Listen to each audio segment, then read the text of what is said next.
Well, hello, everyone, and welcome here to Bedford. Nick Anastas, Coach Chris Cameron with you. It's the FNLNH Lacrosse show presented by the New Hampshire Tomahawks. A loaded show yet again. Steve Goudreau, Pinkerton head coach, will join us momentarily. Big week on the scene in D1. We'll recap that and get Coach's thoughts on his first year on the job in Derry. Our New Hampshire Tomahawks player of the week is Lindsay Holt, a BG senior who just scored her 1,000th point or 100th goal. Yeah, right? 100th point. Yes. Either way, headed to Holy Cross next season. And then Melissa Catenza, the Derryfield head coach. They're unbeaten. They're looking like the team to beat in Division III on the girls' side. NCAA talk and a look ahead at next week's schedule as well. So a lot to get to. We'll bring in Coach Goudreau in just a moment, Coach, but I want to congratulate you and your squad. They look good in both games this week against the Astros. A 14-8 victory at home, followed up by an 11-2 victory on the road. It's about as good as they've looked, in my eyes, in quite a while, especially on the defensive end, especially in that second game. Yes, defensively, it was weird never having to play a two-game set like this season. We've had two right away, so it changed the dynamic significantly. But we came out blazing. A lot of energy against Pinkerton, 9-1, built the lead up to 11-1, and we kind of took the foot off the gas. To Pinkerton's credit, they played hard all the way through, and they beat us in the second half. In the first game? In the first game, yes. They beat us in the second half, so that was a little bit of a concern, one. And gave them confidence, and then going into Thursday, that was our message. Let's play four quarters, and we're struggling offensively. Quinn Seapiel, who's out for the year, he's probably the second best offensive player in the state with Dawson Clark, and Dawson Clark is out too. So we're struggling offensively, but we've had so many possessions, winning faceoffs, 10-man ride that we've had the ball all day. But Pinkerton just kept grinding and grinding. They held us to 11 goals in that second game, but defensively, we just, we have two number one shutdown defensemen. Aiden Ahern's the guy, but Matt Craney, we bump Aiden Ahern up to the 10-man ride, and then we have Matt Craney take Hunter Druin, which is a luxury that not many teams have, and holding Hunter Druin to one goal in the first and none in the second is a huge accomplishment because he was putting up big numbers early on in the season, and he's a D1 player for a reason going to Colgate. But Pinkerton played hard. As they always do, and they're going to get better. If we see them again in June, they're going to get better. Yeah, they will, and we'll ask Coach Goudreau about that in a moment. But I want to stick with your club for I guess the next minute or two before we welcome Coach onto the phone. Your sidelines seemed like they were engaged the whole game defensively. There'd be a play on the field, and it'd start all over again. A lot of hooting and hollering, a lot of that positive energy coming from guys who may not see the field all season. I mean, how important is that to have those second, third line, those reserves engaged in really a lopsided game? Because it seemed like the guys on the field were picking up and feeding off that. It's so important. It's so important. It's something I might have underestimated through the years. But, I mean, you're not the first one. I had college coaches that were watching the game in the FNL broadcast, and they were saying, your sideline was great. My son Brian waited, your sideline never stopped. And it makes a difference. It gives the guys energy on the field because when you don't have the crowd that you normally have. Right. And it's, it was cold and windy. It felt like, 30, 35 degrees. Those kids were engaged, and I thanked them at practice the next day on Friday, and I said, you guys are going to get rewarded with some minutes, and I expect the same thing from the starters because they were just from the beginning of the game to the end. They were they were cheering their guys on, and it really makes a difference. It does, for sure. And they looked, as you said, engaged for the entire four quarters, and especially with a high school group, that can be tough to string together sometimes. Yes. But they certainly did that, and they certainly looked good in the process. Again, 11-2 is the final back on Thursday. And then you touched on it briefly, the advantage that your team has with junior James Murphy at the face-off X. How good is he, and how much room does he have still to grow? I mean, how much better can he get? It's scary how good he is already here in his junior season. So when we played them the first game at Stellos, my assistant Cody Marquis said, JJ won the first face-off, and he goes, that's the first face-off we won against Pinkerton in 2 years. And it makes such a difference having the ball. He was a freshman the last time he played, but he worked to get better and better and better. And he's going to Bryant, and he's a kid, he's a wrestler kid, so I think wrestlers translate nice to face-offs, but he can get better converting at transition opportunities. I mean, he's great. He's winning the clamps. If he doesn't rarely lose the clamp. He's able to use his technique and come up with the ball.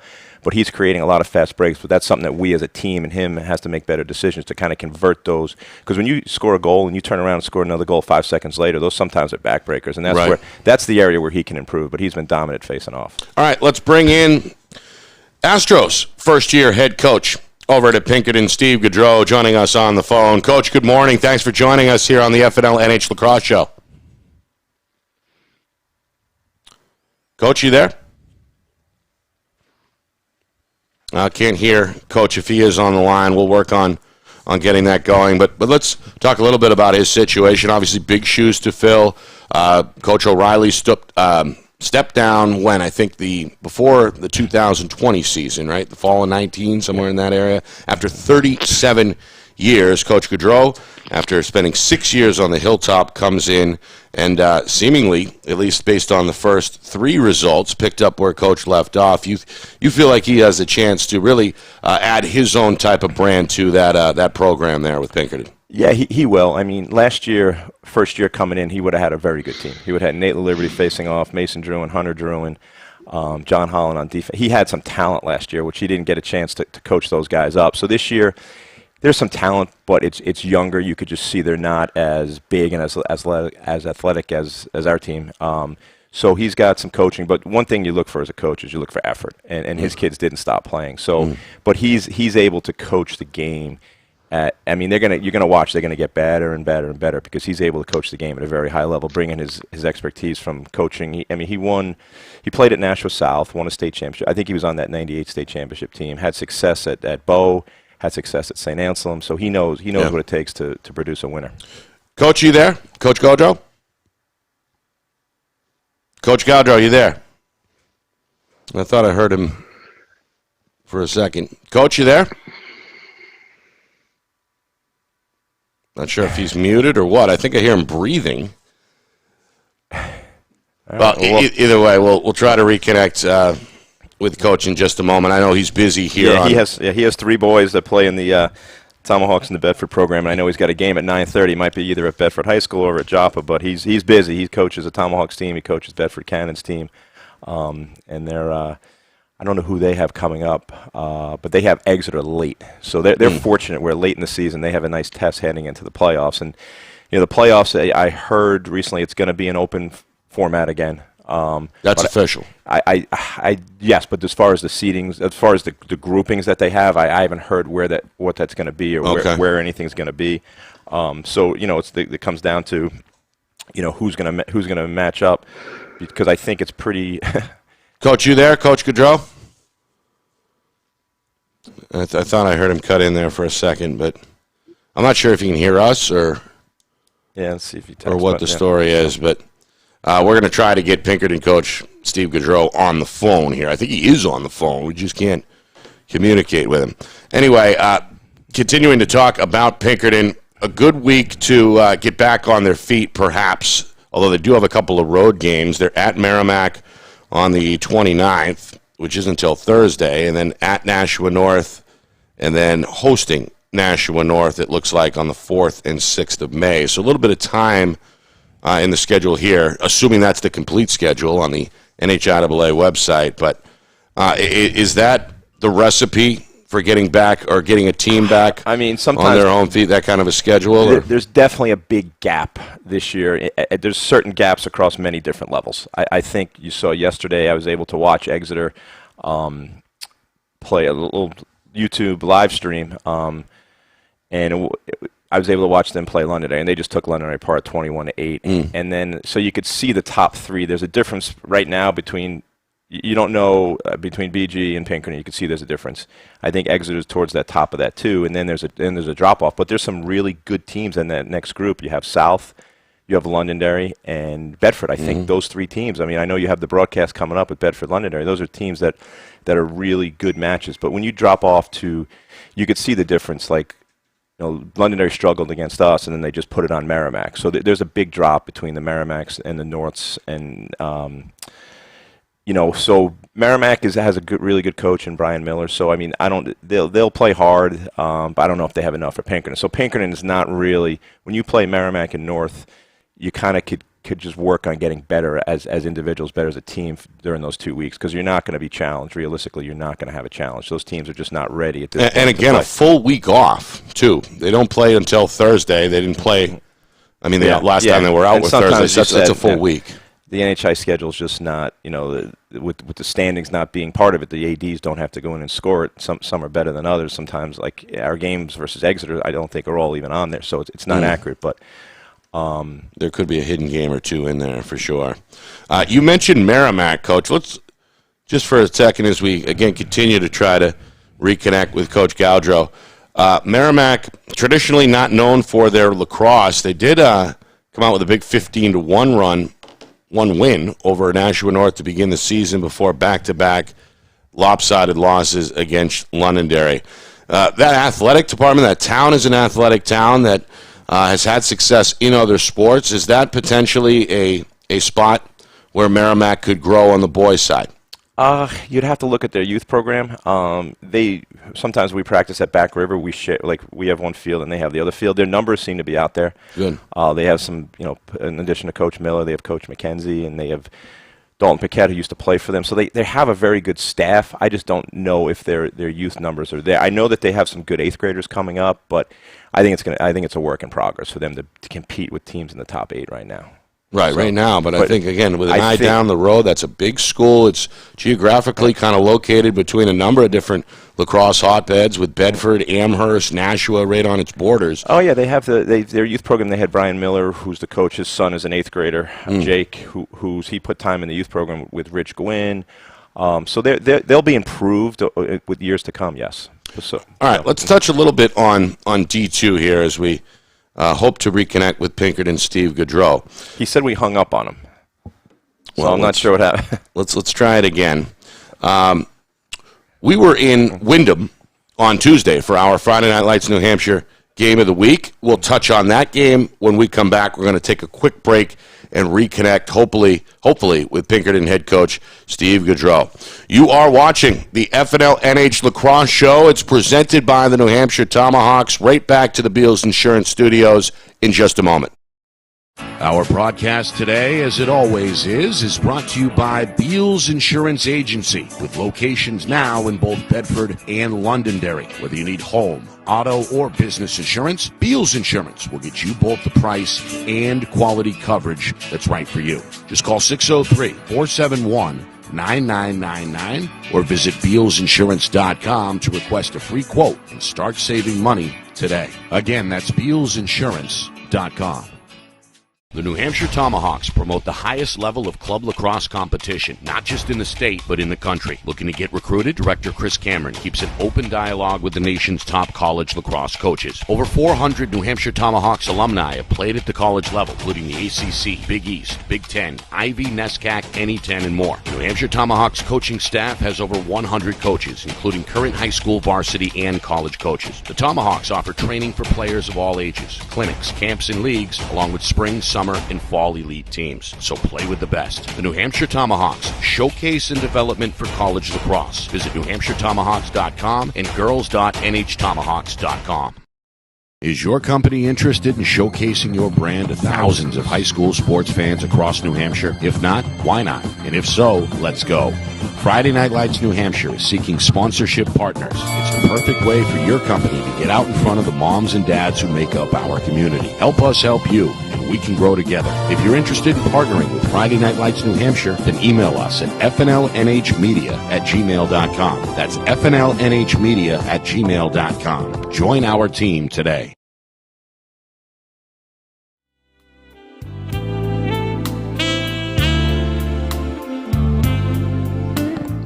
All right, back here on the FNLNH Lacrosse Show. It's presented by the New Hampshire Tomahawks. Let's bring in Pinkerton head coach Steve Goudreau. He's live from the field. We've got him for a few minutes, and we've got him with a clean connection, most importantly now as well, on the phone. Coach, how are you? Great. How you guys doing today? We are good, and glad to hear that we can hear you loud and clear. Tough week for your program. You went up against your rivals in Bishop Girton and fell a little bit short, but nonetheless, to Coach's point, you guys fought hard. You tried to figure it out. The enthusiasm was there, and in the end, your crew had nothing to hang their heads over as they walked off the field. Assess this week, assess your group here in year number one for you. We'll get into that in a moment as well. But how about this group that you've got, and how about the way they handled themselves this week? Yeah, I mean, I certainly wouldn't quantify it. I think in the having more perspective in this last year, I certainly wouldn't quantify this past week as a tough week for us. If anything, last week taught us more about ourselves and what we need to do, than we could ever had hoped for. So, I think for us, we're still happy to be out there and be playing. And we got a great group of kids. We got a high character group of kids. We got great leadership. Captains Hunter Drew and Declan Turner, they come every day working hard, and we've been in this position before, taking games on the chin in April, and we all know that we're trying to strive for wins and losses in April are great, but certainly it's the ones in June that matter most. So for us, I think it was an awesome experience, and sometimes you need to take your lumps in order to again understand what you truly do need to work on and do better. Well, your group has a couple of really talented upperclassmen. Your co-captains obviously are Declan Turner and Hunter Druin. We've spoken a little bit about them on this program, but I'm interested to hear your thoughts on just how good those guys are and what they do from a leadership perspective to your team. Are those the alpha dogs, so to speak, in the locker room, those two, Druin and Turner? Yeah, absolutely. And I mean, I think that we benefit from having certainly one on either side of the ball. And I think they complement each other pretty well, even as early as, early season workouts for us in February. You could see that emerging, and us as coaches, some of the things that we were saying, those guys were already directing kids to do, the things that they knew were necessary to be successful. So I can't say enough good things about them. And it's not just them, we got a lot of other kids in the senior class. We got, juniors emerging. A kid like Riley Spellman has really emerged as a leader. And last time he was kind of just that, he was one of our top 6 guys a couple of years ago, but didn't have to say much and kind of just could get out there and do his thing. And I think he's seeing the opportunity to again step up as a leader. And so that's been good to see. But I mean, across the board, they're a motivated group. They're a dedicated group. They get it. They understand where we need to be and what it's going to take to get there. And certainly we got a lot of younger guys that are, that are kind of following in line, but that's going to take a little bit of time, and certainly excited and happy to have those guys leading the group. Yeah, another senior attackman that caught my eye was Mason Barboni as well. He looks like a gamer along that front line for sure. And then in the goal as well. Tell me a little bit about the goaltending situation, Coach. Is he the guy, or are there guys behind him, or what's the story there? We got 2 sophomores in Curtis Michaud and Tyler LeBlanc, and they're still very much an open competition for that job. And right now they're both contributing to the position. I think Thursday you only saw one of them on Tuesday and both of them on Thursday. And I think they both are, similar in some respects, but very different at the same time in some areas. So, we're given that they're both sophomores, and we're giving them both opportunities to play and contribute, and hoping that it's a good problem to have, to be honest. Right. Especially, ideally, and I don't know. I feel like it's a good situation to be able to manage at this point in the year. Yeah. I certainly wouldn't want to be the one managing 6 varsity goalies, but we'll let the guy next to you speak for that. Right. Coach, tell me a little bit about the last 18 months or so. You're hired to replace a legend in Brian O'Reilly, somebody that you see daily over there on campus. Of course, you're one of the teachers at the academy. Tell me a little bit about that relationship and how you kind of fell into the job, about 18, 19 months ago? Yeah, so I started working at Pinkerton 4 years ago, and with again career aspirations, social studies teacher. Now I'm the head of the social studies department. Really wasn't looking to, when I left St. A's, I had, here I am right now currently watching my 12-year-old. I have 3 boys, my 12-year-old being the oldest. So, kind of dedicated myself to being there for them and being able to coach them on the sidelines. And so the move to Pinkerton was a strictly a career move. It had nothing to do with coaching, despite the what people think the perception was. Right.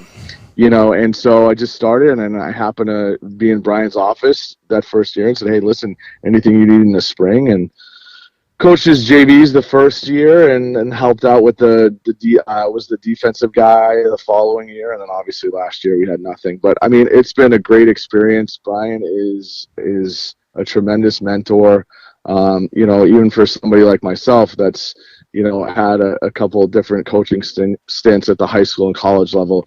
To be able to learn from Brian the last 2 years that I was with him was a tremendous opportunity. I benefited from, to be able to learn from some great coaches, and Gordy Webb was my high school coach, who went on to when I played at Nashua, he went on to be the Plymouth State head coach, and then getting a chance to learn for Brian, to see what to be honest, a program that when I was playing in high school, we always, Pinkerton was the best, and you were trying to emulate them. And so to be able to kind of peek behind the curtain and see what makes that program go, I think was really, really a great opportunity. And I'm on record as saying it, I'll go on record again. I mean, I would have continued to coach with Brian for as long as he, would have let it happen. It was a great experience, and certainly I'm excited to move forward and hopefully continue the tradition that,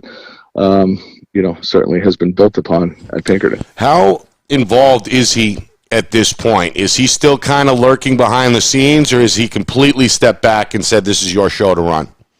I mean, there's nobody who gets it more than Coach O'Reilly. I mean, he's around, he's the athletic director, but any chance, I mean, Coach and I talk about lacrosse all the time. That's what we're lacrosse coaches. That's what you do. So if you have, you're going to naturally talk about the state of the game, college, this, that, and the other thing. So, but as far as Coach O'Reilly, I mean, he's the AD, and he knows that, and that's the capacity he's operating with. But Again, for me, I look at it as an opportunity where I have somebody that I consider still a mentor in the school. And, if I have a question or I want to bounce something off of him, he's there. So, again, nobody, I couldn't be in a better situation. I think I've been in a lot of situations where you don't have an athletic director that doesn't understand the sport of lacrosse. I know when I was at St. A's, we went through a number of different athletic directors, and they would go on these national searches, and then I would find out that this person they hired, their school didn't have lacrosse before. Right. And that was frustrating because you had to kind of so being in this situation, I never have to worry about. He knows the needs of the program, which is a great thing. Steve, he wouldn't give up the program to just anyone, so it's quite the credit for you to turn it over to you now. I appreciate it. Marty Ogier, I heard he was done. How did you talk him into sticking around and being your assistant? He showed up to the game on Tuesday. What a pleasant surprise. Yeah, we had quite a bit of carryover, and it was, again, I think we all know how hard it is with the lack of lacrosse people in the state to build a staff. Coach Cameron, I think you can probably attest to that. It's taken you, you've had to put some work in to get guys with you and to stay on. And so I think when Coach Ogier initially was going to help the girls' side last year, when his daughter was a senior, and then obviously the year didn't happen, and we had met last year, and he had expressed his interest to still be involved.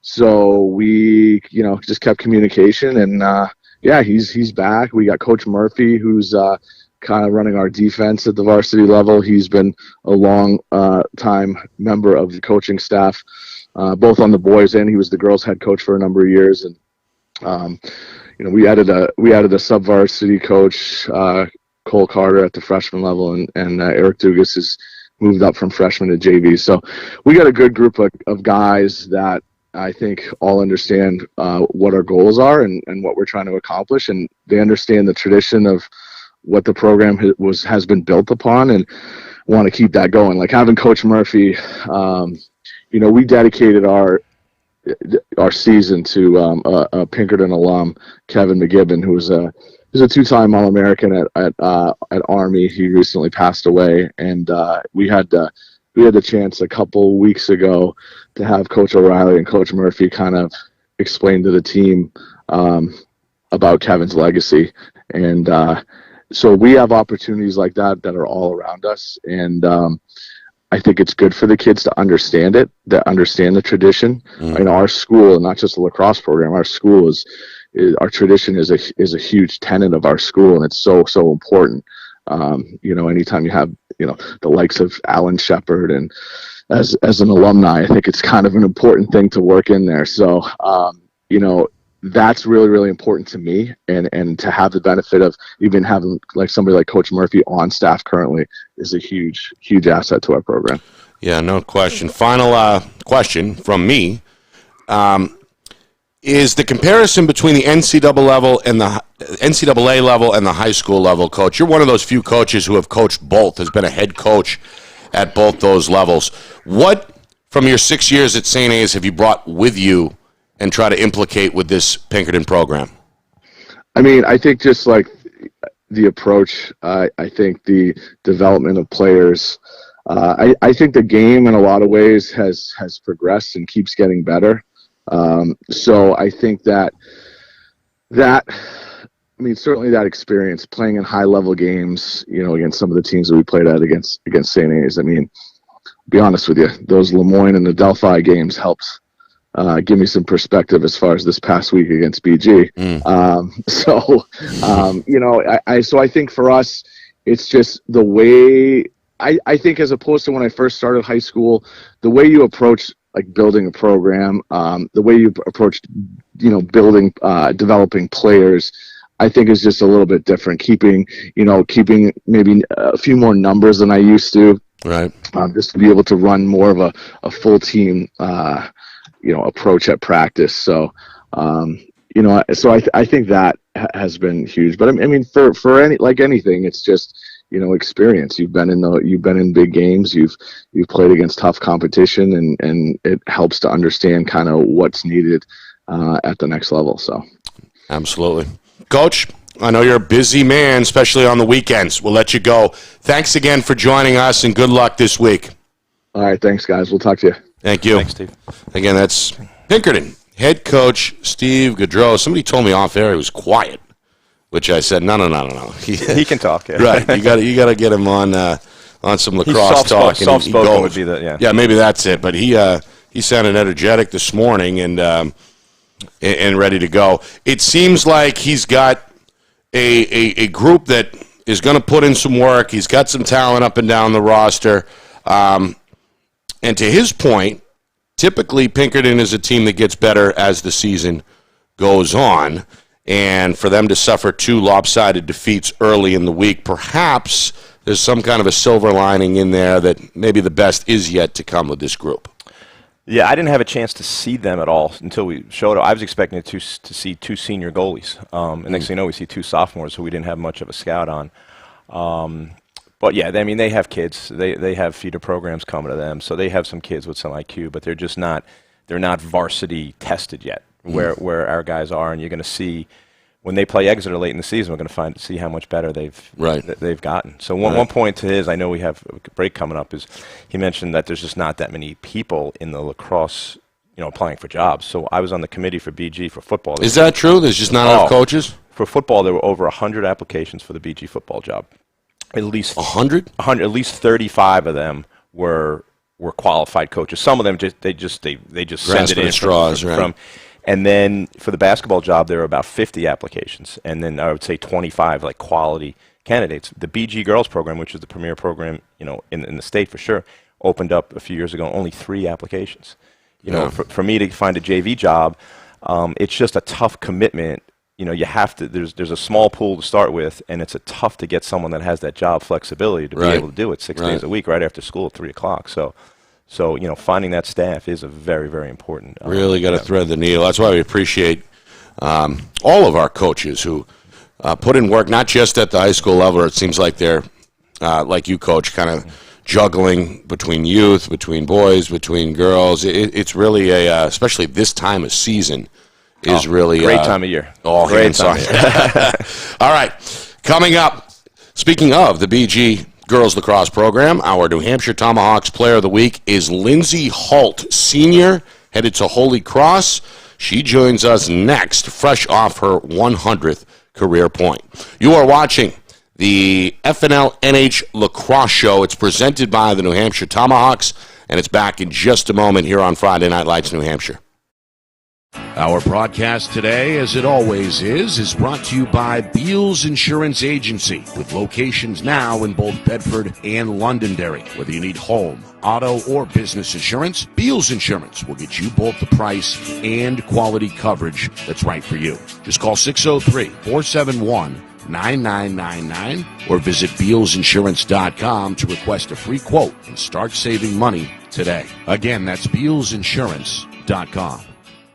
The New Hampshire Tomahawks promote the highest level of club lacrosse competition, not just in the state, but in the country. Looking to get recruited? Director Chris Cameron keeps an open dialogue with the nation's top college lacrosse coaches. Over 400 New Hampshire Tomahawks alumni have played at the college level, including the ACC, Big East, Big Ten, Ivy, NESCAC, NE10, and more. The New Hampshire Tomahawks coaching staff has over 100 coaches, including current high school, varsity, and college coaches. The Tomahawks offer training for players of all ages, clinics, camps, and leagues, along with spring, summer, and fall elite teams. So play with the best. The New Hampshire Tomahawks, showcase and development for college lacrosse. Visit NewHampshireTomahawks.com and girls.nhtomahawks.com. Is your company interested in showcasing your brand to thousands of high school sports fans across New Hampshire? If not, why not? And if so, let's go. Friday Night Lights New Hampshire is seeking sponsorship partners. It's the perfect way for your company to get out in front of the moms and dads who make up our community. Help us help you, and we can grow together. If you're interested in partnering with Friday Night Lights New Hampshire, then email us at fnlnhmedia@gmail.com. That's fnlnhmedia@gmail.com. Join our team today.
It's the FNLNH Lacrosse Show, and it's presented by the New Hampshire Tomahawks. You can hear us live. You can watch us live every Sunday, 9 a.m. on our YouTube channel. That's FNLNH Media. On YouTube again at FNLNH Media. We thank Pinkerton head coach Steve Goudreau for joining us on the phone. We'll talk to Derryfield girls head coach Melissa Catenza in about 10 minutes or so. And then top of the hour, a special guest coming down in studio. We're going to leave that just like that for now.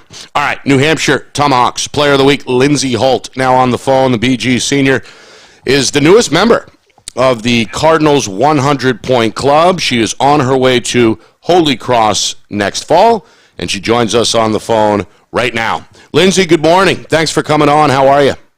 Good morning. Thank you for having me. How are you? We appreciate it, and I am good.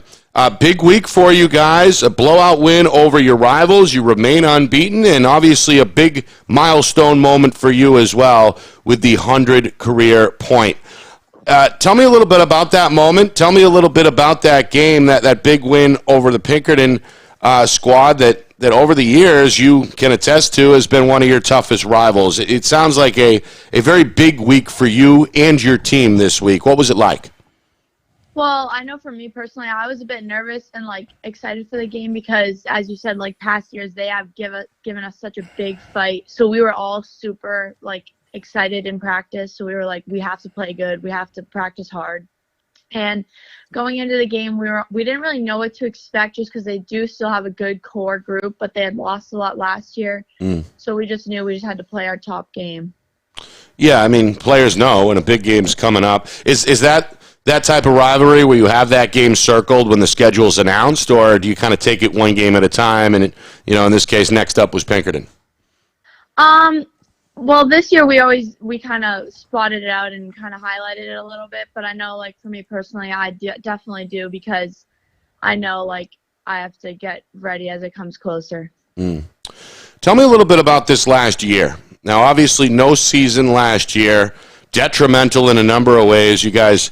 That last year's group was as good as anybody in terms of title contenders. But how frustrating was that for you, your teammates, and what did you do personally to keep everybody engaged, keep everybody ready, so that when lacrosse ultimately did return, your team was ready?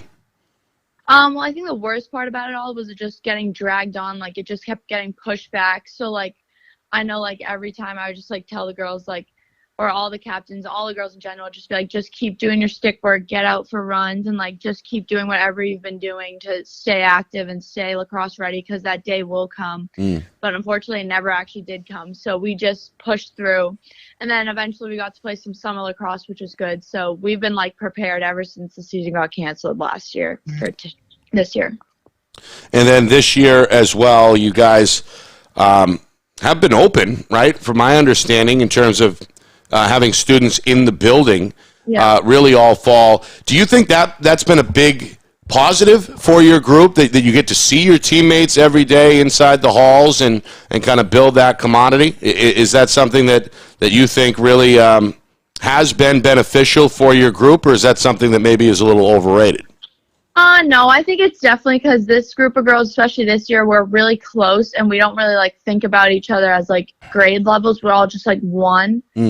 So I think seeing each other in school, we always say hi in the hallway, and I think it's very good because our chemistry is the best it's ever been this year. So I think the being actually in school is really helped it even more. So Lindsay, you mentioned chemistry. To me, that is so important. You're the undeniable leader of this team, which is not easy when you have so much star power and only one ball out there. What's your role this year when you have such a from freshman year you stepped on, you were I think the main key when you won that state championship in 2018, and now you have this team where you're no longer the underdog. What's your leadership role with this team? I think my role this year is just keep everyone positive and almost keep everyone humble in a sense. So it's because we all have so much potential. So I feel we need to channel it all together and not just because we all know all of us can do so much and do all these individual things. But I think my role is channeling all of us to work as one and achieve everything as one team. Yeah, you're doing a great job. I've seen it not just in the lacrosse field, with field hockey and winning the state championship there. Now tell us, you chose Coach Belichick and Holy Cross over many other options. What was the reason, for Coach Belichick? What did she sell you on at Holy Cross? Well, from the first day I went on campus, it was pouring rain. And, we went in and we saw these, 3 people standing, waiting at the door. And we were like, is that the coaching staff? And they walked up, they gave us an umbrella, and they were just, super welcoming. And they, she just, gave me her umbrella and was like, here, you can have it. I don't need it. And it was just, super nice that, she was just, waiting for me and just, super eager to see me. So I think that was, showed me how much she really cared. Yeah, that sounds like a pretty good first impression, I would say. Yeah. Coach touched on it a moment ago. Hockey champions. What, last month, right? Or I guess 6 weeks ago, whatever it was. Tell me a little bit about that experience and the feeling you get winning a championship as a senior. It's a feeling most student athletes don't get. You may have potentially a chance to experience that twice, but just touch on that and how special that was for you and your teammates on the ice over this past winter. It was awesome because during my 4 years of hockey, like, we never were, like, in lacrosse, like, people would say we, like, BG girls have a chance, like, to get far in the playoffs for lacrosse, but, like, we never really had anyone say that for us about hockey except for this year. So, like, once people started to, like, see how good we were, I just didn't want us to let up because I, like, just wanted us to finish it because I'd never felt that in hockey. So, like, it just felt so good because we worked so hard and we, like, just, like, we're all one team and, like, it was just a great group of girls. So I was so happy to win it with them because it was just unforgettable. Yeah, I bet. All right, final question from me. Holy Cross, you mentioned a little bit about the staff, about the team, about the program, and how attractive that is. But what about the school itself? You're looking to study business down there. Holy Cross, obviously one of the better schools to get into in the region. How excited are you with the scholastic part of that student-athlete package that you're going to do down there in Worcester next fall? I'm super excited, like, because everyone I've talked to, they say it's, like, a great school and, like, they all, like, feel very confident, like, coming out of that school and, like, getting a job right away. So I think that's super helpful to, like, know I'll have, like, a strong backup for the school and, like, have, like, a strong system that will help me get on my feet right away. Plus, it's not too far away from home either. No, her dad Lance will be there quite frequently, watching lots of games. Right. All right, Lindsay, we appreciate it. Thank you very much. Good luck. Congratulations on your 100th point. Congratulations on the undefeated start. And again, good luck this spring. We appreciate you taking some time with us this morning. Thank you so much for having me again. Thank you. That is our New Hampshire Tomahawks Player of the Week, Lindsay Holt, a BG senior, very well-spoken, very professional, and not hard to tell that she is the unquestioned leader, it seems, of that team. Yes, they have. There's some other seniors on that team: Frida Teresa, Mimi Piercy, Emma Hayhurst, that have been with the program varsity for 4 years. But you could just see that Lindsay's she's not necessarily a real vocal leader, but she has the respect of her teammates. Because you have a class, their junior class has Riley Bouvier going to Stanford, Katie Campbell going to Virginia, Nat Kudu going to Oregon. They have some real stars. So that is just, there's only one ball out there. There can only be, That's the junior class? That's the junior class. I mean, so Lindsay, she's been starring on the field since her freshman year, her and Mimi. And it's just seeing them go from freshmen to seniors, just like going from sophomores to seniors, not seeing that. So that's going to be their real challenge. And the first-year coach, and Leslie Y, is just the harmony, keeping everyone on the same page and right. that one goal. But yeah, she had there were a lot of schools that wanted her. Coach Belichick, who is Coach Bill Belichick's daughter. Sure. Yeah. So she certainly has a pedigree of coaching. And, Holy Cross, she looked at it the right way, is that, they wanted her. They really wanted her, where they said that she has a chance to step on and play right away at Holy Cross. Wow. And there's a girl who was BG 2016, Bryn Carroll. So she has someone to lean on, knowing what to expect, at the school and the program, which is very important. You coached her brother Cam a few years ago as well. He went on to UMass Lowell. He's down now in Florida, taking advantage of his fifth year. Any comparison there between those two personalities, brother and sister? But both competitors, both love to compete. Both high character individuals. Yeah. I mean, that would be the biggest comparison. And then I think it's, I don't know if a trend is the right word, but we see it time and time again where if there's been an older brother or sister that's come through that program, sometimes the second or third sibling really benefits from either playing in the backyard or just hanging around the older big bro, the older big sis, and kind of learning the ropes that way. So when it's their turn, they're good and ready to go, right? Oh, yeah. She was, very supportive family. I remember her for Cam's first year at BG he graduated 16, so probably the 13th season. She was she was probably a 10-year-old, so she's been around the school and around the program, knowing what it takes to have success for a long, long time. And that pays off for sure. All right, we'll take a quick break. Come back. with Melissa Catenza, the Derryfield head coach on the girls' side. Big win for them on Friday. Big week as they beat Goffstown twice. They are the favorite in the minds of many in Division III. She's on the phone next. You are watching the FNLNH Lacrosse Show presented by the New Hampshire Tomahawks here on Friday Night Lights, New Hampshire. Our broadcast today, as it always is brought to you by Beals Insurance Agency, with locations now in both Bedford and Londonderry. Whether you need home, auto, or business insurance, Beals Insurance will get you both the price and quality coverage that's right for you. Just call 603-471-9999 or visit BealsInsurance.com to request a free quote and start saving money today. Again, that's BealsInsurance.com. The New Hampshire Tomahawks promote the highest level of club lacrosse competition, not just in the state, but in the country. Looking to get recruited? Director Chris Cameron keeps an open dialogue with the nation's top college lacrosse coaches. Over 400 New Hampshire Tomahawks alumni have played at the college level, including the ACC, Big East, Big Ten, Ivy, NESCAC, NE10, and more. The New Hampshire Tomahawks coaching staff has over 100 coaches, including current high school, varsity, and college coaches. The Tomahawks offer training for players of all ages, clinics, camps, and leagues, along with spring, summer, and fall elite teams. So play with the best. The New Hampshire Tomahawks, showcase and development for college lacrosse. Visit NewHampshireTomahawks.com and girls.nhtomahawks.com. Is your company interested in showcasing your brand to thousands of high school sports fans across New Hampshire? If not, why not? And if so, let's go. Friday Night Lights New Hampshire is seeking sponsorship partners. It's the perfect way for your company to get out in front of the moms and dads who make up our community. Help us help you, and we can grow together. If you're interested in partnering with Friday Night Lights New Hampshire, then email us at fnlnhmedia@gmail.com. That's fnlnhmedia@gmail.com. Join our team today.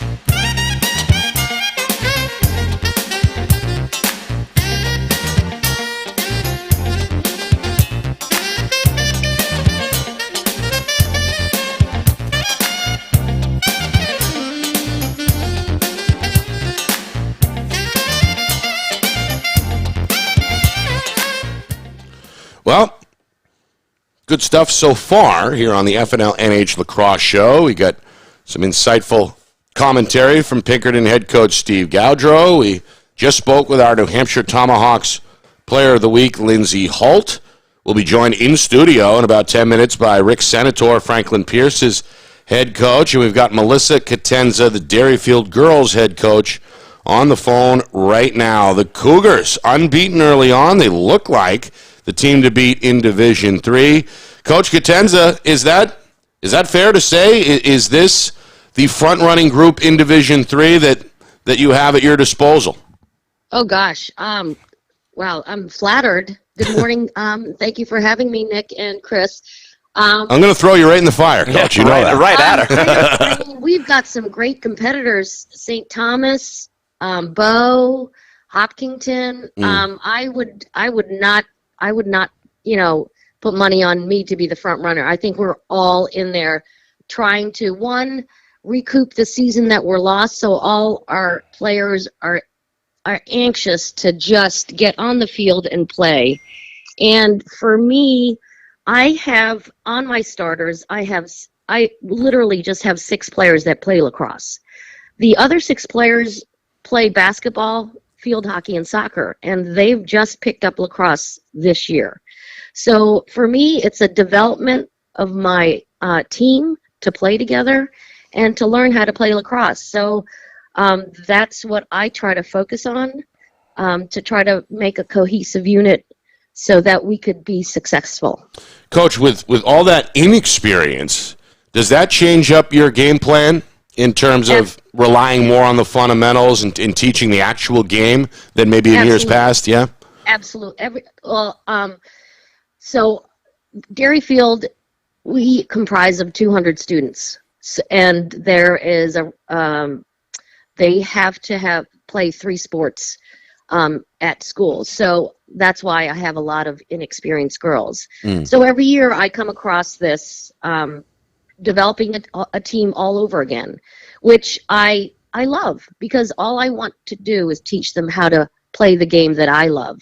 And our experienced players have been fantastic and in being mentors to these inexperienced young girls, who are also the reason that we are successful, is that they are great athletes. Right. Our 2 captains, Lucy Licata and Shauna Lemeries, have been amazing captains, amazing, just organizing the girls, helping them out. One of our senior defenders, Lauren McLean, outstanding, also mentoring the younger girls who have stepped up, starting.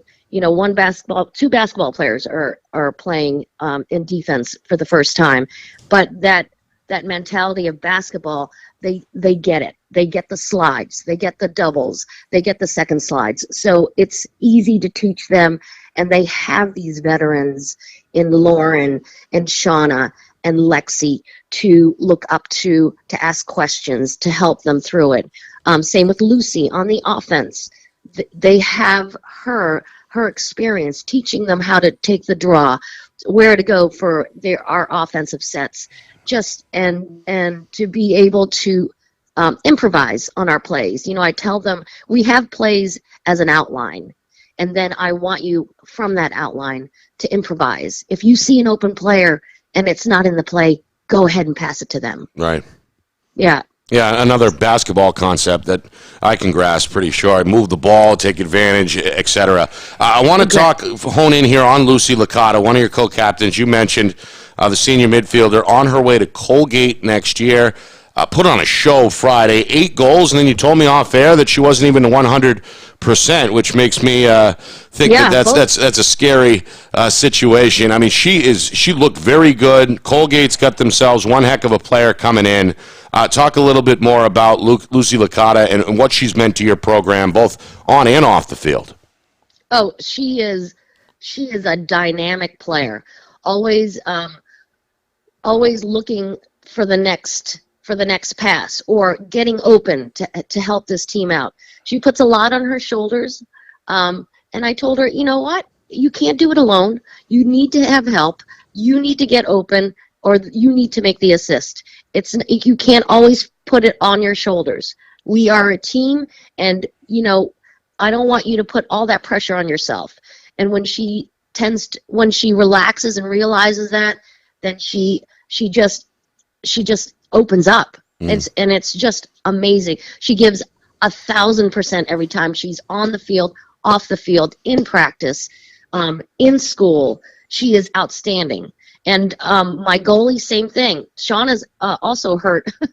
My 2 captains are both hurt. And also, Shauna is out there communicating with her defense 1,000% all the time, redirecting, and just gives 1,000%, even though they're both hurt. But they will leave everything off on the field all the time. Yeah, so certainly people throughout the state know Lucy being a top 10 player in the state, and Shauna's probably the top goalie in the state. And then you mentioned Lauren McLean. People probably don't know she might go under the radar a little bit because a defensive player just don't get the same limelight, the exposure that the other players. Tell us what she's meant to your team and your program over the last 4 years. Lauren McLean, going to Southern Connecticut State University, has improved every single year. She gets better and better and better. This year she is lights out in defense, and this year I've also put her on the circle, on the draw circle, and she has gotten at least 3 to 4 draw controls per game. She is outstanding. She's got speed. She's got vision on the defense, constantly communicating, helping to mentor the younger, inexperienced players, and just gives everything that she has all the time. And I couldn't be happier. Yeah, she's a good kid, hard worker. So when we spoke 2 years ago, I remember a conversation, how great you were on the program, where I think you might have had one sub or two subs during your playoff run. Was it Hopkinton that you lost a heartbreaker to? Yes. Yeah. Yep. So what are your numbers this year on the varsity in the program? This year, I would say we have about 16, and we have about 10 JV players. So when we play a JV game, some of those freshmen play the JV half. So so I'm lucky to have the 16, but again, 10 of those girls, lacrosse is not their sport. So it's all about development, but they're such natural athletes that for me, if you're willing to put the time in, I love it. It doesn't matter if you're not a lacrosse player. If you're willing to put the time in, I'm there to teach you. The experienced players are there to teach you as well and to mentor you. So it's such a great group of girls. It really is. And we are a very young team. So I'm just ecstatic that we have this great group. Yeah, so as you mentioned, Bo, Hopkinton, and St. Thomas, who we saw a lot of in the indoor league, and they seem like they're a talented program. So what are your practices like with 16 players? We have 47, so we do a lot of full field, grinded out type scrimmaging, a lot of like 4-on-4. Like, are you just working on individual skills? Because you can't have full field scrimmaging. Do you do? Well, no. Well, usually, so we combine the 26 together. So okay. I have the JV players and the varsity players. We do a lot of stick skills, a lot of basic drills, just so that we could help develop the younger ones as well. And then we break off and have the younger ones watch the experienced players and the starters. We'll go into 7v7s and they'll watch the sets, and I have them watch individual players and what they're doing through these sets and these situational plays, and then I have them go in and sub in, and then they do it, and then we walk through and explain to them any questions or concerns that they have and on what they're supposed to do. We go right through it, and the great thing is I collaborate a lot with my other coaches, with Coach Watt, Coach Murphy, and Coach Carr. And then also the experienced players help these younger players go through and answer the questions that they have. So it's really a great system that we've had this year. Sounds like it, Coach.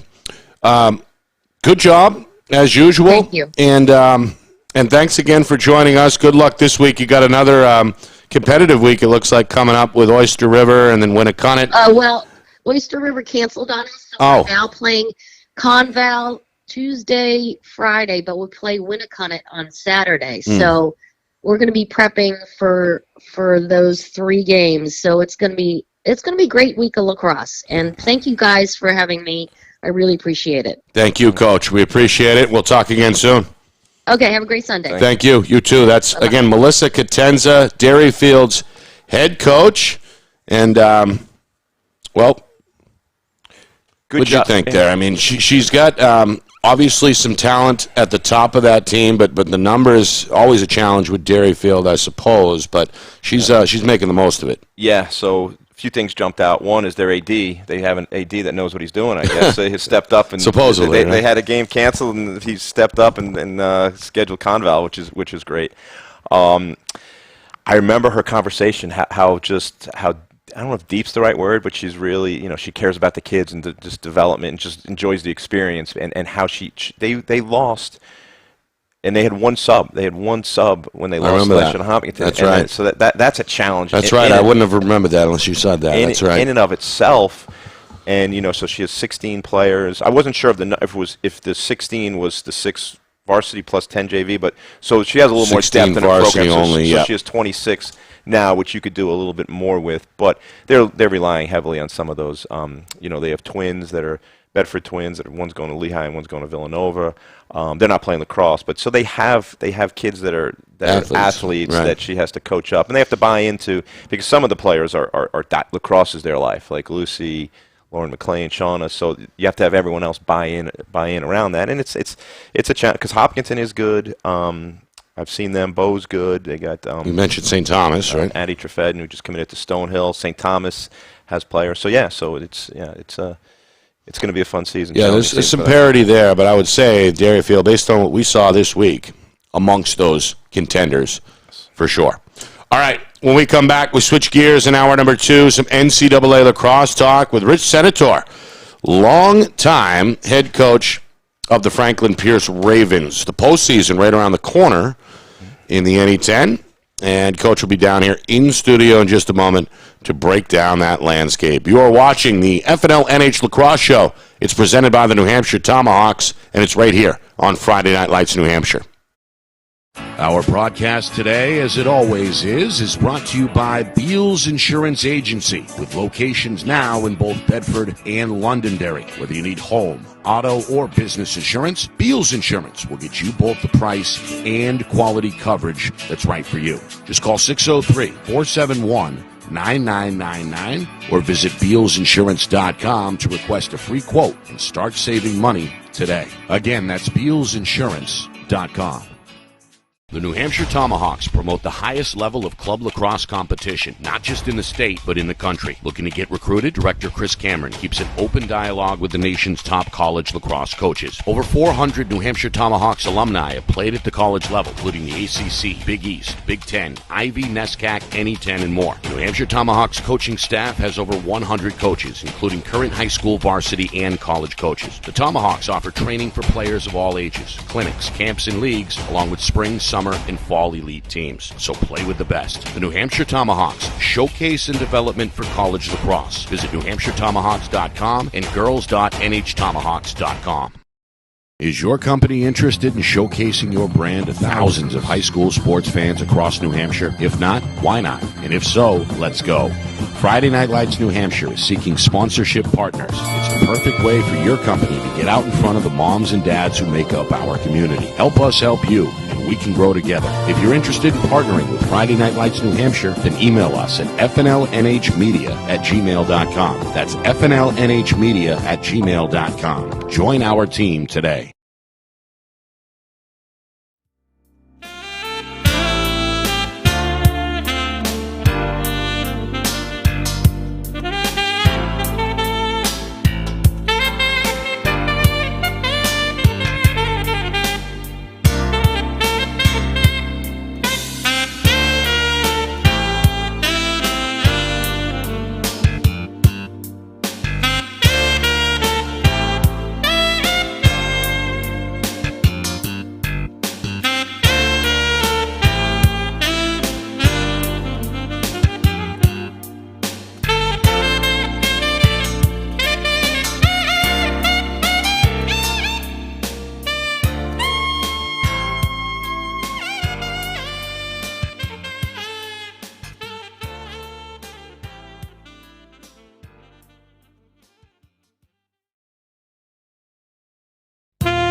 Hour number 2 here on the FNLNH Lacrosse Show, presented by the New Hampshire Tomahawks.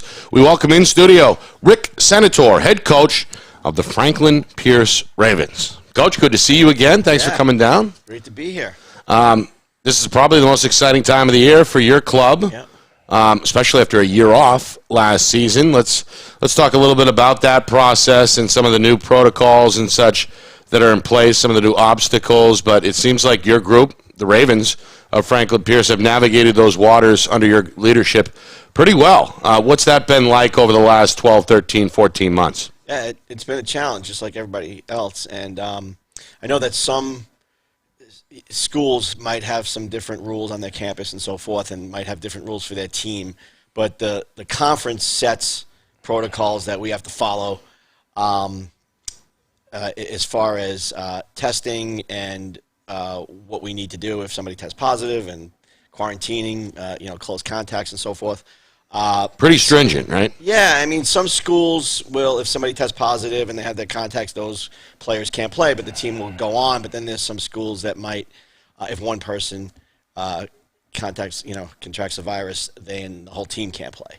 So we were, a bunch of teams, you've seen it, have been shut down from time to time. You see postponed games. Right. We haven't had any. Some teams in our conference had. But we were shut down for about 10 days before the first couple of games.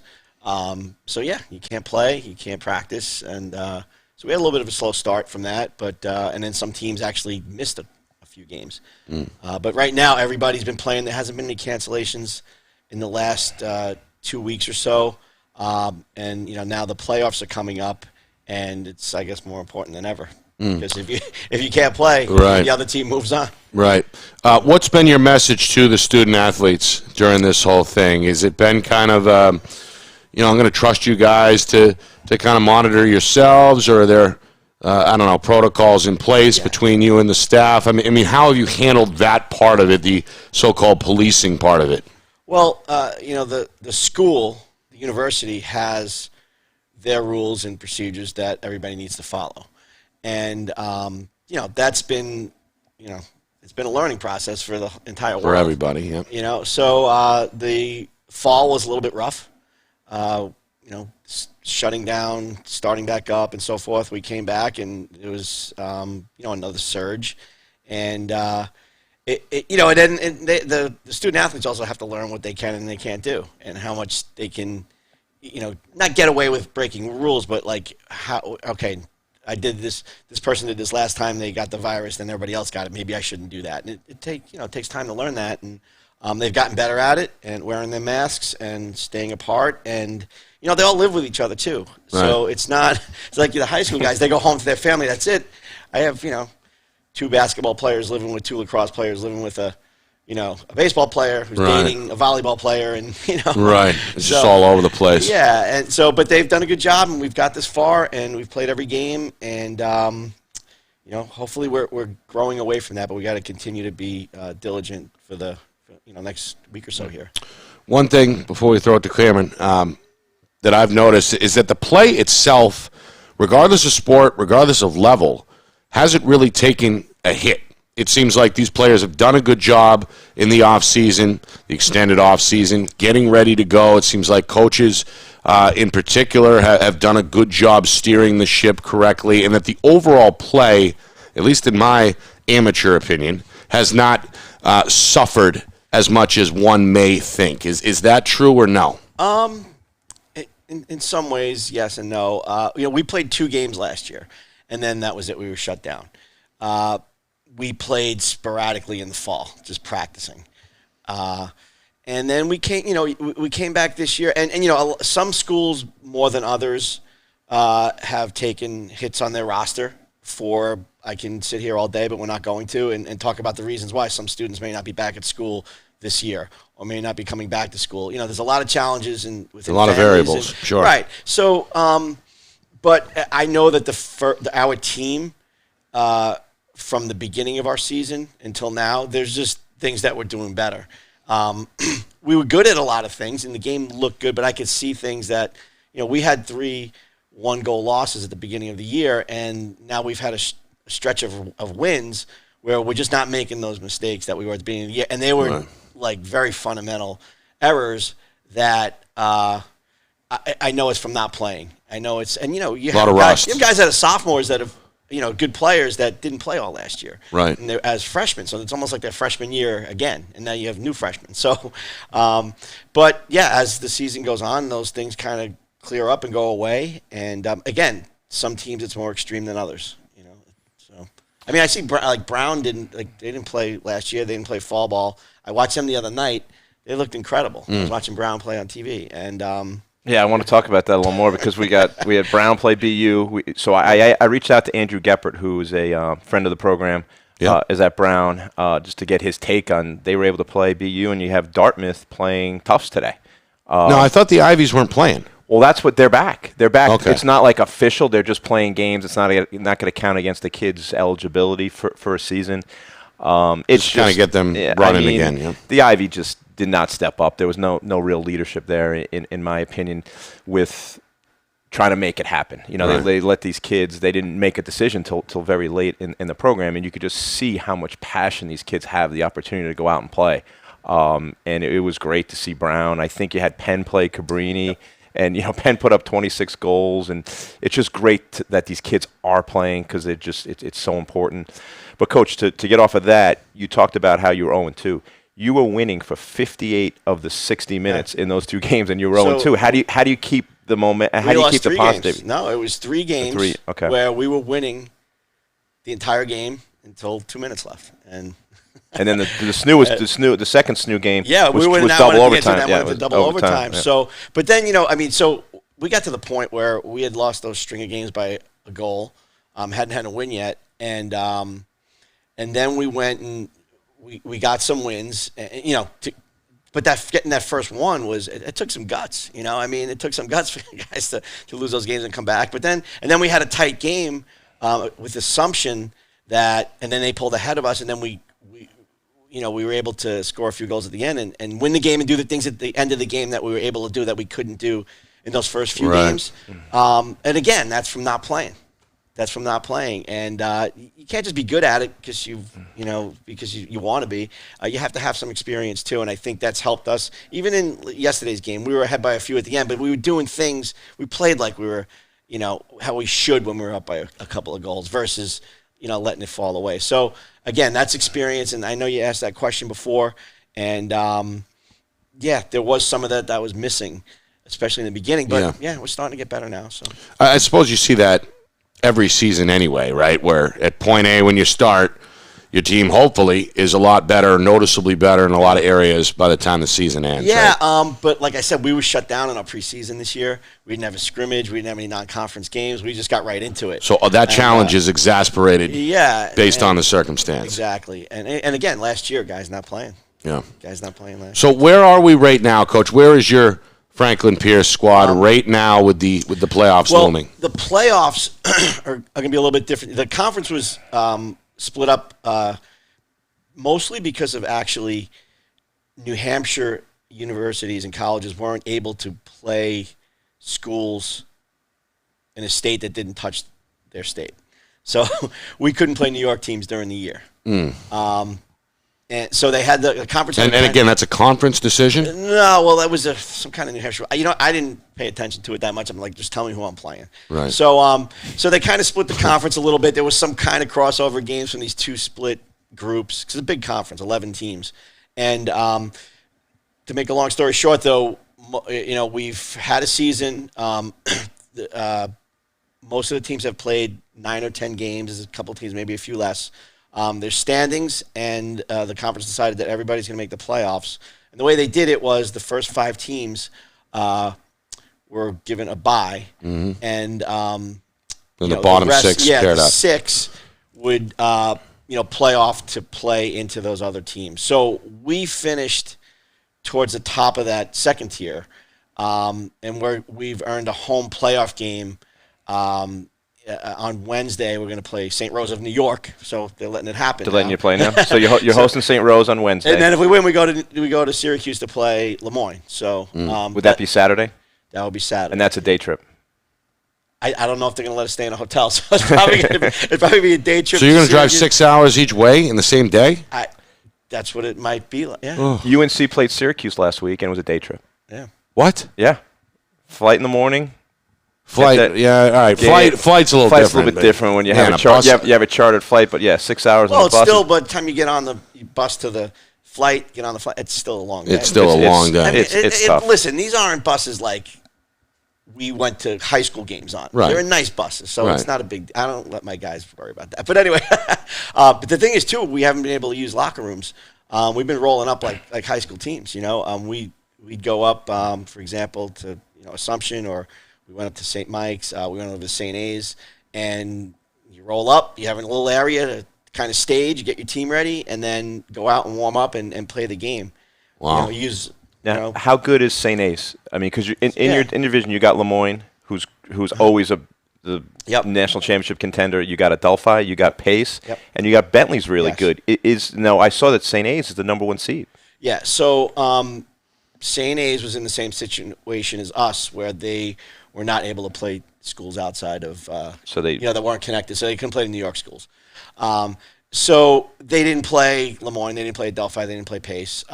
They had an excellent season against the teams they played. They beat us.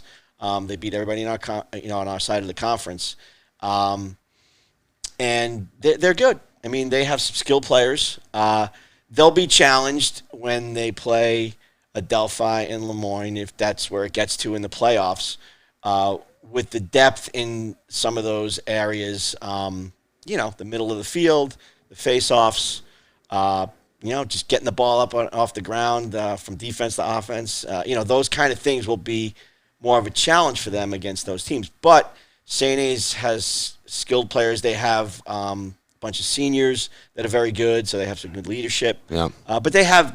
When we played them, I thought it was a pretty good game up and down the field. We played them twice, and it was good games up and down the field. It seemed, that both teams were both sturdy around the same, and but they'd get 5 shots and 2 would be goals, or 3 would be goals, and we'd get 5 shots and 1 would be a goal. They're just sharper. They're very sharp offensively. Was that shot selection or just skill? Quality of shot. Just skill. Skill. Yeah. Quality. I mean, they could set up their shots a little better, and that's where. But then when it gets into the stuff like the middle of the field, the ground ball, the clearing, that's when they're going to meet a bigger challenge, I think, against a more physical team? The big boys in the conference, the historical big boys in the conference. So. Still a pretty good year to this point. Excellent. For St. Anselm. For sure. Probably the best team they've ever had, without a doubt. And, coach over there, I mean, he's a good coach and a good guy, and he's got those guys playing hard, and they want to win. We played against them. They're fired up, and they want to play, and they wanted a season like this, and they got one. And they're going to make a good run at these guys. So we'll see.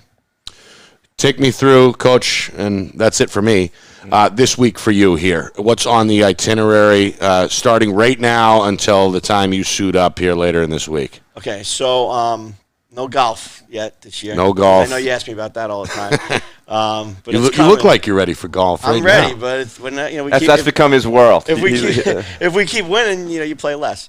No, we will. Well, we had to test. The whole team had to go through C19 testing this morning, and we watch film. So St. Rose is a team we haven't seen yet, and they really haven't played much of the teams we've played. So we haven't seen them much on film. So, and we can't do film like we always have, where we get the whole team and we go in a little, a room and. Now what? It's done with Zoom or. Yeah, we kind of have the guys, the smaller groups, units, watching on their own.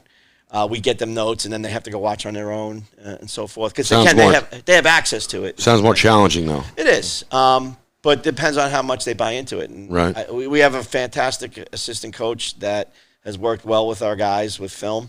And so we have to get through that piece, and we have to learn St. Rose a little bit in the next couple of days. We will practice tomorrow. Tomorrow will be a full-on practice, a long practice. We will have weight training tomorrow, which is very light during the season, but we just continue to do it. We've done all our weight training outside. Once the winter got going, I just decided I didn't want my team inside with all the other teams and people coming in and out. So we have our strength and conditioning coaches come out after our practices on Monday and Thursday and work with our guys out on the field. They don't bring weights out there. They're doing a lot. They do a lot of the core stuff, especially during the season. So there's some kettlebells and medicine balls and that kind of just to kind of maintain. But no bench out there. Right? We don't bring the bench out to the lacrosse field. But that's how they've worked out. I mean, that's another thing that's just been different this year. So that's tomorrow. So tomorrow's a pretty heavy work day. And Thursday will be, Tuesday will be light. It'll be just a cleanup practice. We'll go over matchups and maybe, a couple of things different. I mean, in practice, if their man down has a different kind of a set, let's say they do a 4-man rotation versus a 5-man rotation. You'll throw that into the practice, for a man up, man down, and they might have different sets on offense. So we'll run those, kind of skeleton those against the team and stuff. So. But it's probably only like an hour and 15-minute practice on the day before the game. Yep. And then we host, so we'll have the team come down, and we don't come down and hang out in the locker room as much as we usually do. We just kind of come down and get our stuff, put our bags in the locker room, and walk down to the field. So it's a little different. But for the most part, it's the same once you get out there and start playing. Right. It's still lacrosse, 60 minutes, and it's up and down the field, and that part of it has not changed. And never will, hopefully. No. Coach, thank you for coming down. We appreciate it. Good Great luck to be this here. week Thanks. as well. Again, that's Rick Senator, the Franklin Pierce head coach. Quick break, back to wrap it up in just a moment. You're watching the FNLNH Lacrosse Show presented by the New Hampshire Tomahawks. Our broadcast today, as it always is brought to you by Beals Insurance Agency, with locations now in both Bedford and Londonderry. Whether you need home, auto, or business insurance, Beals Insurance will get you both the price and quality coverage that's right for you. Just call 603-471-9999 or visit BealsInsurance.com to request a free quote and start saving money today. Again, that's BealsInsurance.com. The New Hampshire Tomahawks promote the highest level of club lacrosse competition, not just in the state, but in the country. Looking to get recruited? Director Chris Cameron keeps an open dialogue with the nation's top college lacrosse coaches. Over 400 New Hampshire Tomahawks alumni have played at the college level, including the ACC, Big East, Big Ten, Ivy, NESCAC, NE10, and more. New Hampshire Tomahawks coaching staff has over 100 coaches, including current high school, varsity, and college coaches. The Tomahawks offer training for players of all ages, clinics, camps, and leagues, along with spring, summer, and fall elite teams. So play with the best. The New Hampshire Tomahawks, showcase and development for college lacrosse. Visit NewHampshireTomahawks.com and girls.nhtomahawks.com. Is your company interested in showcasing your brand to thousands of high school sports fans across New Hampshire? If not, why not? And if so, let's go.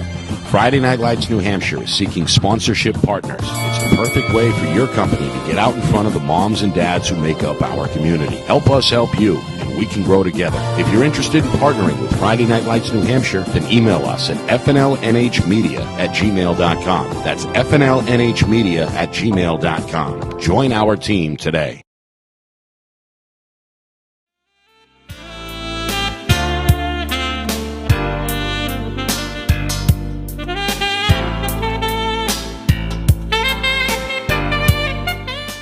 Final segment here of the FNLNH Lacrosse Show presented by the New Hampshire Tomahawks.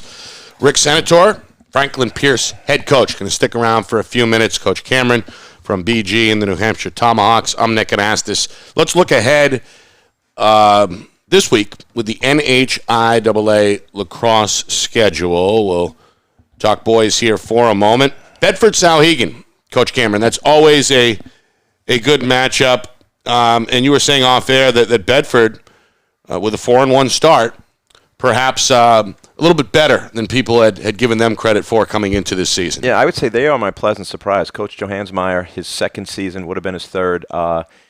They have talent, but not like real high-end talent, and they're not deep. But he's getting the most out of them, and they're playing. They played Pinkerton tough. They were down 10-6, maybe 9-6 late in the fourth, and then they a Wyndham team that has some high-level talent in Alex Ryan and Nate Levine, who are really good players, and they have some younger guys, Drew Denton, Patty Furtado, but Bedford is playing well.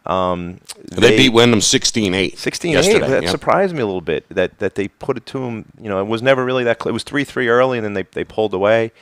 They're a team that I think will continue to get better. with, you said Bedford Sohegan. Sohegan's, I mean, I talked about it on the program. I watched Sohegan play Derryfield, and it was it was a great broadcast inside the Sportsplex. You could just see their skill levels just not there. They have Riley Lowhorn, who's top players in the state, but they're just not enough around them right now. Not deep as we've seen, Exeter put it on them pretty good.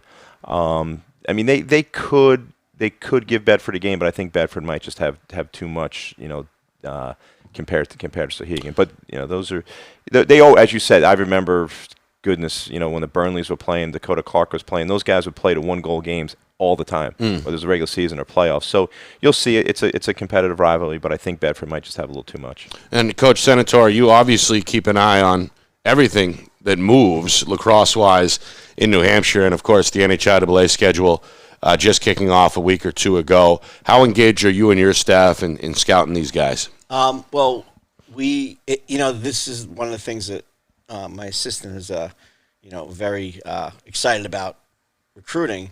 It's very hard to kind of get it going for this, when you're playing twice a week and you finish up the season. But so you're kind of keeping little tabs, you're communicating. But you got so much on your own plate this season specifically. So, but you're just very anxious because you see these games starting, and so the other day I was, we were busy, but I was watching Coach Cameron's game against Pinkerton a little bit, and right after the game I was texting the Pinkerton coach, asking about some of his players, so you're still kind of engaged, but just not full on yet until we're done. But yeah, it's exciting. I love the transition from the end of our season into all these high school games and going to them, having that pressure off you a little bit, watching somebody else play, but then just really getting into learning the players and seeing them play. And getting excited about maybe getting some of them to come out to Franklin Pierce. The broadcasts are so important now, like the live streams and FNL because Division I and Division II coaches can't go watch games live until June 1st. So that's how you guys are. I saw a couple players. That's how they're scouting. and coach's game the other night. I'm watching. I'm like, we like that guy. There you go. But I've had coaches from throughout the country, watching these games and asking about players. So that's kind of one.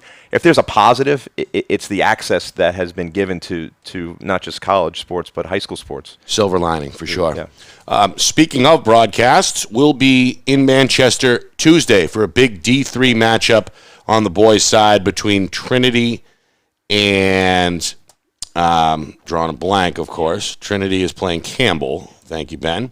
That game, actually an early start, 2:30 in the afternoon on Tuesday. Coach, can you give me anything on either the Pioneers or the Campbell squad? I don't know much. I know Campbell team a little bit. Trinity has a good sophomore. I'm not sure he's a freshman or sophomore because he plays on the club circuit as a 24, but I heard he's a sophomore. That's a really good player. I'm coming up blank. If Coach Hetland maybe I know he's listening. He might be able to text us his name. So they have some players. Sam Durso is one of their starting LSMs. They have a good goalie. I think Campbell has a little bit more depth. They played Hollis Brookline to overtime, and Hollis is one of the top. You were high on them. I think Hollis is going to give Derryfield a run for their money this year, and Campbell played them tough. So Campbell's got Brendan Bosky. They got Nori. They have some depth. I would say Campbell's probably a 4 or 5 goal favorite in that game. Mm-hmm. Well, we'll find out. Again, Tuesday, 2:30 on Friday Night Lights, New Hampshire, our game of the week presented by Beals Insurance. All right, Coach, some final thoughts. What's on tap for you in BG this week? And then we'll touch base one final time with Coach Senator as well, as it's do or die coming up with them against St. Rose. So it's vacation week for us. So we're going to practice in the mornings, 8 to 10. It's going to be, well, of course, on Monday, another day of wind. Wind has seemed to hit the region like crazy. Tough conditions to play. And sometimes it's tough to coach them when you got to coach. Now, why the 8 to 10? Is that to make sure they're up and at them? And get them up, get them to bed early. Yep. Get them in that routine. But also this way they have their day. Because, Wednesday is going to be 80 degrees. So let them just go enjoy themselves on Wednesday and Friday. And it also, because we go in the middle of the day, it makes it easier for my assistant coaches. They have full-time jobs, Luke Soames and Cody Marquis. So it's just good to do that. Then we have South. South is, I think they're the 4th team. As I said, there's a big drop between 3 and 4, but they're the 4th team. They have, arguably the best goalie in the state, Ethan Johnson. He was injured, but I heard he might be coming back. So hopefully he's got his twin brother Griffin's very good. They got Jaden Murphy. They got Fleury. So they have some guys. I just don't know how good they are defensively. If they're able to stop us. And our thing is defensively we could shut anyone down. We feel like so. We like the matchup, but they are a good team, and then we're fortunate enough where we're able to play at Cape Elizabeth on Saturday. That's an out-of-state matchup. Out-of-state matchup, which Pinkerton was scheduled to play them as well, but I think it was an internal decision within there, maybe from the athletic director of the school, that they couldn't play that game. As we looked before the show, there's some games like Kennett played Freiburg, Dover played Marshwood. Yep. So they're allowing some of those games, which is very good for us. So we're appreciative that Cape took that game because they have three great. Their first midi line will be the best midi line we'll face all year. They have kid Colin Campbell, who's a high D1 recruit. They have Nick Goudreau, who's going to Yale, and another kid Lathrop. They're really, really good players. That's going to be a test for us. I mean, it's easy to shut down one midi or two middies because we could bump a Hearn up to their second guy, but have a midi line with three D1 guys is going to be a challenge for us. So it'll be good. And then then we're getting ready for Exeter. Exeter is going to be. This is the most competitive. Exeter's been biggest challenge Exeter's we faced with them in ever, because they have. I watched them play yesterday, and Connor Holly put on a show. I think I lost count, but he had like 6 or 7 goals in the first half. One of them with a behind the back, so he's stepping up to be an All-American candidate. So they're good. And then you have Spencer Clark, who's one of the top. All-world. Yeah. What about you, Coach Senator? You ever determine the practice schedule based on the weather, like Coach Cameron does? Oh gosh, Franklin Pierce, 1,500 feet above sea level, out in southwestern part of the state. Is it? Yeah. I didn't realize that. It's brutal. Yeah. I mean, I dressed like a skier for about a month and a half, and then I was saying, Ben, right? And then even the other day was our last regular season practice. I had on 3 layers, so light jacket, medium jacket, bigger jacket, ski hat. There's still snow on the field. Wow. There. Yeah. I didn't realize that. So we do a lot of jockeying around the weather. In the fall, we practice early in the morning because the weather's a little nicer. But in the spring, we have to practice in the afternoon. And we do have an indoor facility. We have indoor turf. Not 100 yards, but a smaller field that's a great Band-Aid through February. But we have to go outside and practice in that. And, it'll test your soul, man. Right. It'll test your soul. I bet. Put some hair on your chin for sure. All right, that just about does it for us here on the FNLNH Lacrosse Show. I want to thank our guest, Steve Goudreau, Pinkerton, for calling us up. New Hampshire Tomahawks Player of the Week, Lindsay Holt of BG, who is headed to Holy Cross. Derryfield girls head coach, Melissa Catenza. And Rick Senator. Good to see you again, Coach. Thanks for coming in, of Franklin Pierce. Reminder, Tuesday, early start, 2:30 in the afternoon is when Campbell and Trinity will get underway. We'll be in Manchester with the live broadcast that begins at about 2:15 or so. Again, all the games can be seen on our YouTube channel, FNLNH Media. And then Saturday, Bedford will host Londonderry on May the 1st. That's also an early start at 11:30 a.m. So a couple of broadcasts to keep you entertained this week. And again, if you have not subscribed to our YouTube channel, do so that you don't miss any of the action, again, on YouTube at FNLNH Media. For Rick Senator, Chris Cameron, I'm Nick Anastas, and our producer, of course, is Ben Beals. We're all saying so long. We'll see you next Sunday at 9 a.m. This has been the FNLNH Lacrosse Show, presented by the New Hampshire Tomahawks.